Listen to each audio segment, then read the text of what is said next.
Hello दोस्तों, राधे राधे। कैसे हैं आप? आशा करता हूँ कि आप सभी स्वस्थ होंगे, मस्त होंगे और अपने अपने कामों में व्यस्त होंगे।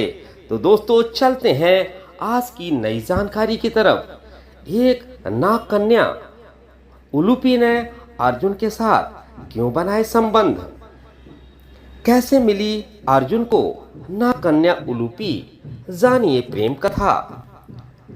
अर्जुन की चौथी पत्नी का नाम जपरी नाग कन्या उलूपी था। उन्होंने अर्जुन को जल में हानि रहित रहने का वरदान दिया था। महाभारत युद्ध में अपने गुरु भीष्म पितामह को मारने के बाद ब्रह्मपुत्र से श्रापित होने के बाद उलूपी ने ही अर्जुन को श्राप मुक्त भी किया था और अपने सौतेले पुत्र बभ्रुवाहन के हाथों मारे जाने पर उलूपी ने ही अर्जुन को पुनर्जीवित भी कर दिया था। विष्णु पुराण के अनुसार अर्जुन ने उलूपी से इरावन नामक पुत्र को जन्म दिया था।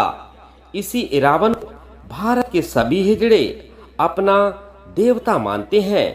उलूपी अर्जुन के सदेह स्वर्गारोहण के समय तक उनके साथ थी। माना जाता है कि द्रौपदी, जो अपने पांचों पांडवों की पत्नी थी, एक साल के समय अंतराल के लिए हर पांडव के साथ रहती थी। उस समय किसी दूसरे पांडव को द्रौपदी के आवास में घुसने की अनुमति नहीं थी। इस नियम को तोड़ने वाले को 1 साल तक देश से बाहर रहने का दंड था। अर्जुन और द्रौपदी की 1 वर्ष की अवधि अभी अभी समाप्त हुई थी और द्रौपदी युधिष्ठिर के साथ 1 वर्ष का समय शुरू हुआ था।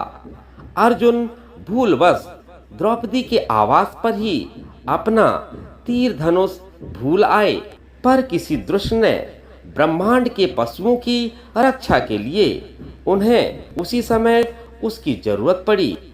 अतः क्षत्रिय धर्म का पालन करने के लिए तीर धनुष लेने के लिए नियम तोड़ते हुए वह द्रौपदी के निवास में घुस गए। बाद में इसके दंड स्वरूप वे 1 साल के लिए राज्य से बाहर चले गए। यही कारण था कि अर्जुन को 1 वर्ष का अतिरिक्त वनवास मिला था। इसी 1 साल के वनवास के दौरान अर्जुन की मुलाकात उलूपी से हुई और वह अर्जुन पर मोहित हो गई।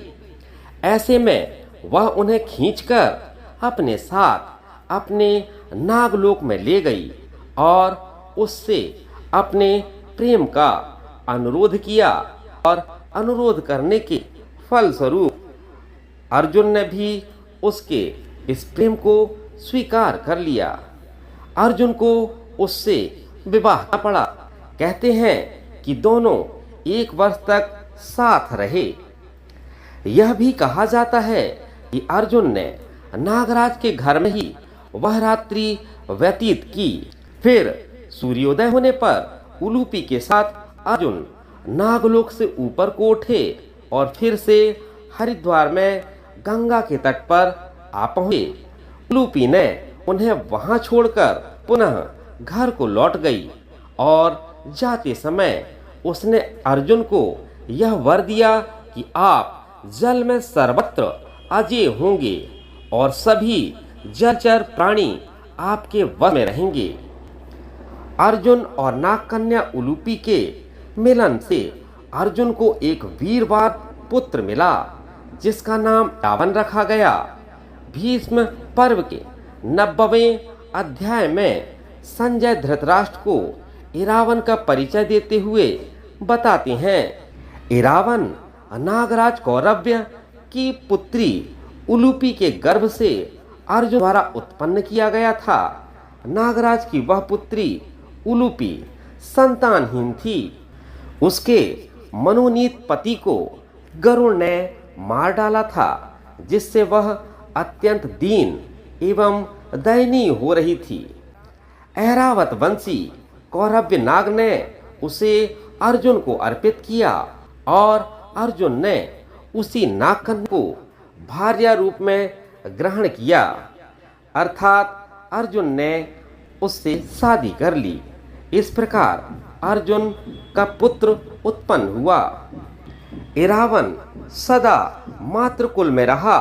वह नागलोक में ही रहकर माता उलूपी द्वारा पाल पोसकर बड़ा किया गया और सब प्रकार से वहीं उसकी रक्षा की गई थी। इरावन भी अपने पिता अर्जुन की भांति रूपवान, बलवान, गुणवान और सत्य पराक्रमी था। वह बहुत सुंदर था और मायावी था। तो दोस्तों, कैसी लगी जानकारी? यदि जानकारी आपको थोड़ी भी पसंद आई हो तो कमेंट सेक्शन पर कमेंट करके ज़रूर बताइएगा। और जो लोग मेरे चैनल के लिए न्यू हैं तो चैनल को सब्सक्राइब करके बेल आइकन को ऑल पर करके आप मेरे को सब्सक्राइब ज़रूर करिएगा, ताकि मेरे आने वाले वीडियो आपको प्राप्त हो सकें। तो दोस्तों, चलता हूँ, मिलता हूँ फिर अगले वीडियो पर। तब तक सभी को राधे राधे, बाय बाय दोस्तों, मिलता हूँ अगले वीडियो पर।